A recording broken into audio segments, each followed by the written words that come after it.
Bonsoir à la communauté, vous regardez la nouvelle télé, ligne 68, vous faites bien puisque le vendredi soir, on refait l'actualité de la semaine. Voici peut-être ce que vous avez raté cette semaine dans l'actu de votre région.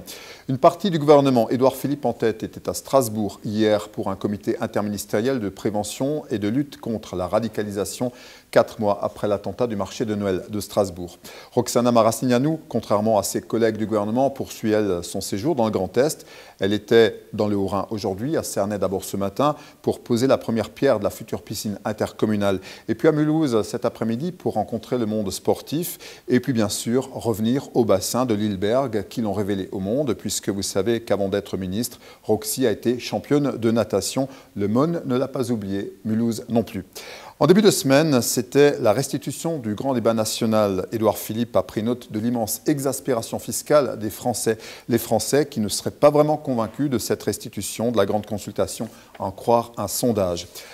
Des blindés, des hélicoptères, des centaines d'hommes dans le paysage central-alsacien ces derniers jours. C'était l'exercice interarmée et interarmes Hull, organisé par le RMT de Meyenheim. Du coup, la piste de l'ancienne base aérienne a repris du service. On y a vu, entre autres, l'A400M, le gros porteur fleuron de l'aviation militaire. Les investisseurs étrangers aiment le Grand Est. Grâce à eux, l'an dernier, 2500 emplois ont été maintenus ou créés. L'Alsace et la Moselle en ont bien profité. 5e anniversaire en juillet pour le parc du Petit Prince, à côté de l'écomusée d'Alsace à Ungersheim. L'an dernier, ce sont 200 000 visiteurs qui sont venus voir le héros de Saint-Exupéry. Un coup de théâtre à Saint-Louis maintenant. On a appris cette semaine le départ d'Eleonora Rossi, la directrice artistique de la Coupole. Elle sera restée un peu plus d'1 an porte de France. La Coupole était pleine, semble-t-il.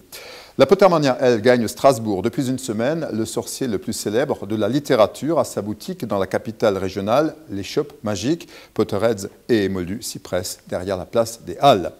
Les volleyeuses de l'ASPTT Mulhouse tiennent leur nouvel entraîneur pour la saison prochaine. Il vient d'Italie, un pays qui connaît bien le volleyball féminin. François Salvani a 47 ans et de Coupe d'Europe à son actif.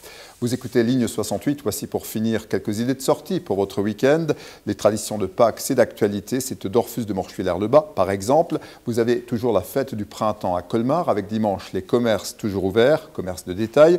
Et puis à Danemarie, les merveilles de l'Inde, artisanat traditionnel, c'est ce week-end à l'ancienne mairie, l'entrée est gratuite.